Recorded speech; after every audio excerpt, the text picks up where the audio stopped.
this is Groovey. I'm here with Dr. Angel here at the Breckenridge Brewery. She is the co-founder of Comic-Con and the Comic Book Classroom, and also a graphic novel and literary conference that I completely can't remember the name of. How are you? I'm well, thanks. It's Rocky Mountain Conference on Comics and Graphic Novels. Awesome, awesome. So tell me how this all got started. Oh, my. It started a while ago. There were actually 4 original guys who got together and had this idea, and the 2 who are still with us are Frank Romero and Charlie LaGreca, and they had this fantastic idea that they should do some kind of educational program with comics, because they were talking about how they learned to read using comics, and then Frank had a great idea that, oh, hey, we should do a Comic-Con. As a fundraiser, and Frank and I go way, way, way back. And so he found out I was teaching a class on comics and brought me on board, and another gentleman named Ilya Kowalczyk, and we all got together and put together this after-school program called the Comic Book Classroom, and it's a nonprofit. And what it does is it's a standards-based curriculum for kids right now in 5th through 8th grade, and it's free to schools and it's free to the kids. And we come in and we teach reading skills and basic storytelling skills, and eventually they get to build and create their own comics. That's awesome. It's really a wonderful program, and we're really excited about it. Since then, we've partnered with the Stan Lee Foundation, who's a big supporter, and eventually we'd like to make this a nationwide program. Sure. We'd also like to eventually make our curriculum available to teachers, just teachers who want it, either during school time or after, and then eventually provide teacher training. So this is a long-term educational initiative that we have going for us, and then in order to fund all of that, because that takes money, we decided. I know, it's crazy. That we decided that we would do the Denver Comic-Con, and which is the main fundraiser for the Comic Book Classroom project. So all proceeds from the con currently go into the Comic Book Classroom program. It's amazing. It's amazing.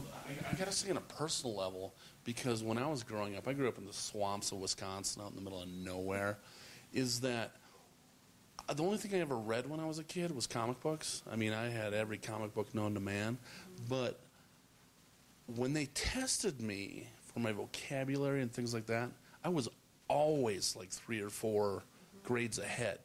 Do you get that a lot?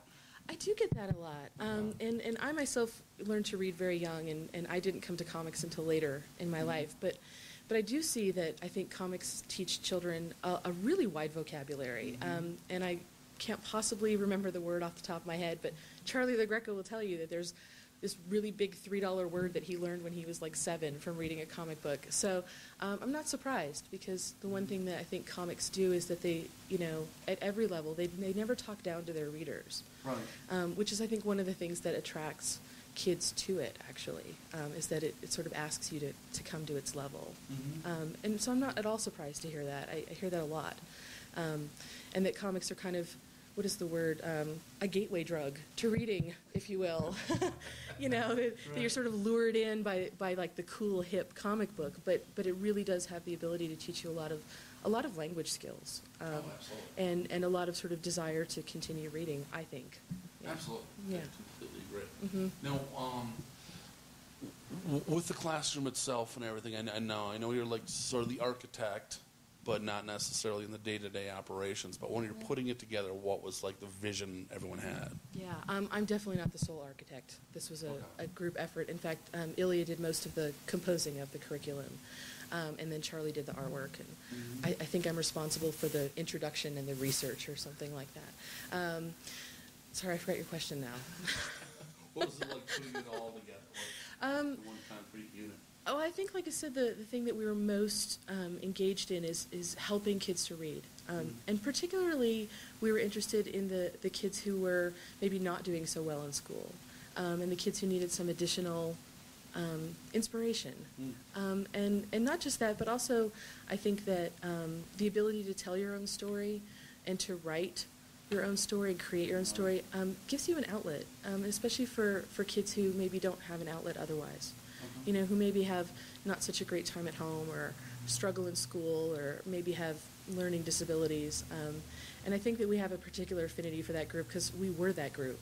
Right. You know, we were, I grew up in a time when, you know, when I was a kid in Denver, there could have been a Comic-Con, but 12 people would have been there, right? And so, you know, we all kind of came up in a generation where it wasn't really cool to be nerdy.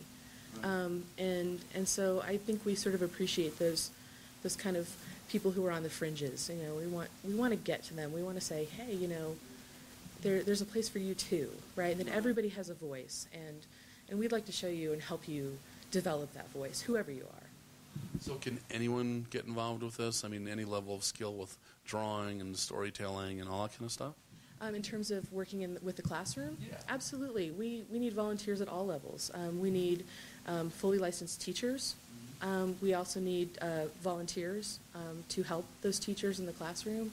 And of course, for all the way around, we need an army of volunteers. And we will turn no one away who wants to help us, as any wise nonprofit would do. Yeah, so even Matthew could help out, yes. Anyone could give us a hand who wanted to. There's always something to be done. And anybody who wants to help further this mission, you know, we're in, because we really believe in it, and lots of other people are believing in it, and we're very excited about it. So you build this wonderful thing called the Comic Book Classroom, and now you have to fund it, and you have this 400-pound gorilla of an idea. How did that all come about? Well, actually, we began the classroom with zero money. As most people do, begin businesses. And we ran our pilot program with all donated materials, including donated comic books, donated art supplies, everything. But the initial plan was to have a Comic-Con in association with it so that we would have a fundraiser. And the best part was when we first said that, other people in the Comic-Con business were like, you want to make money from this?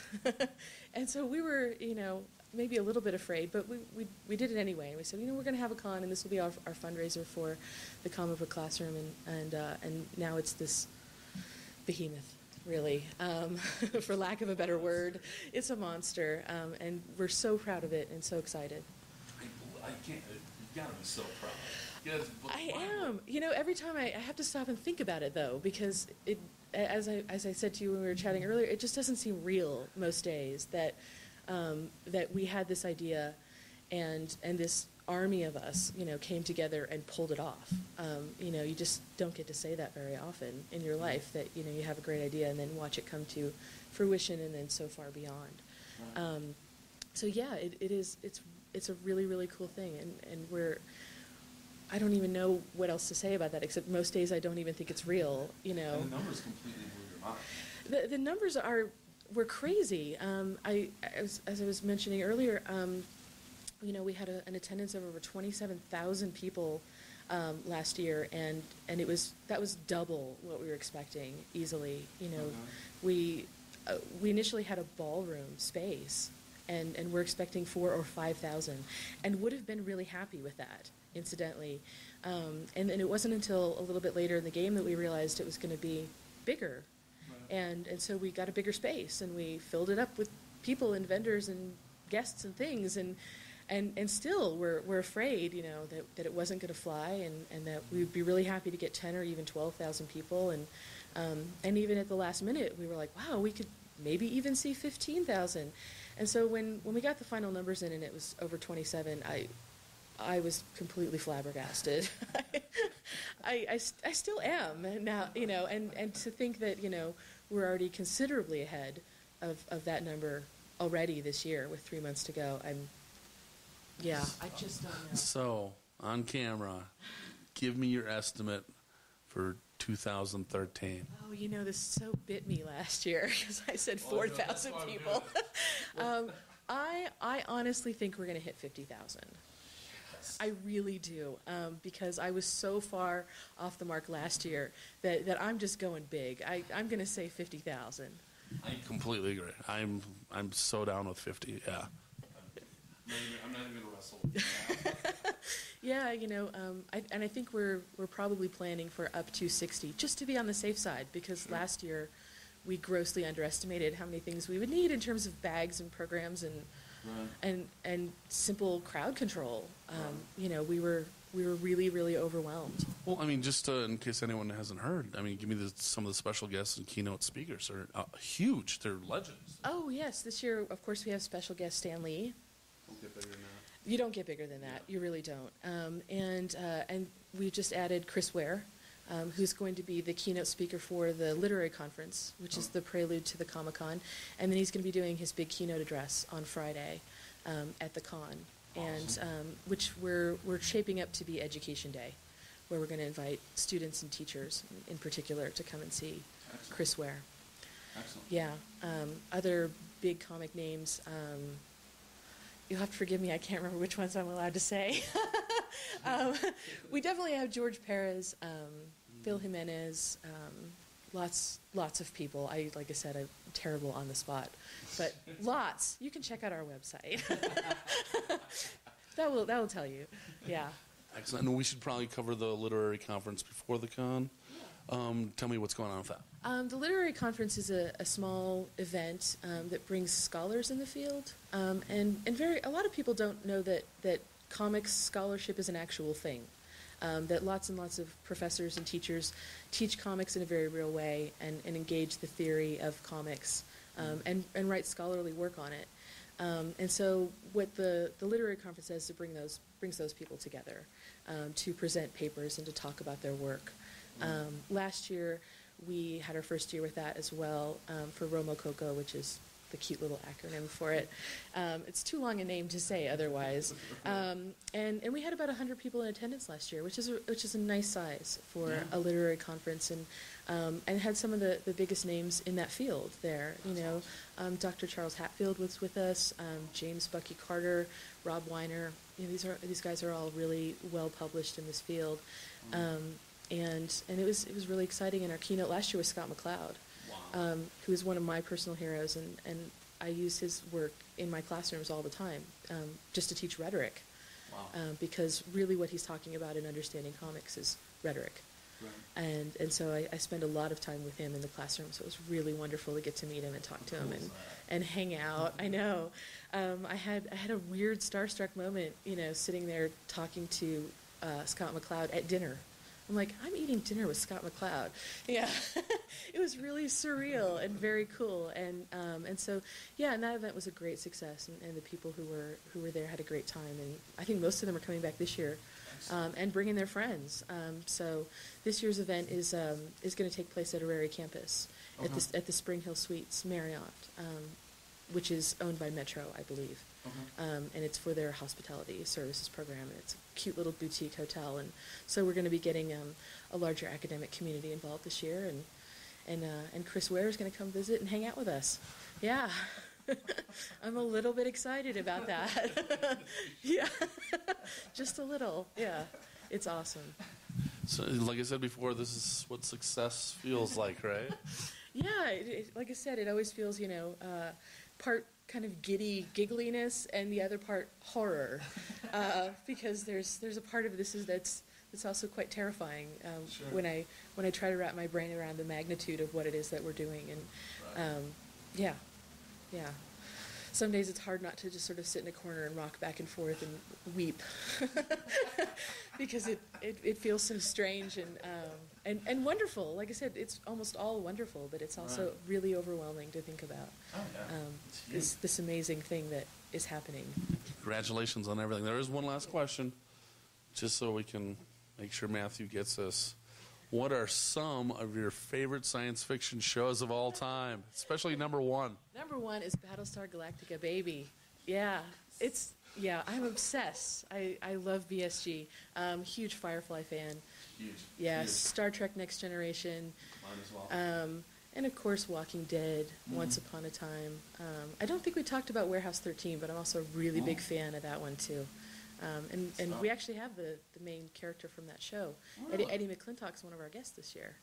And I'm really looking forward to meeting him. Yeah, it'll be fun. Right on. Thank you so much for your time. So much.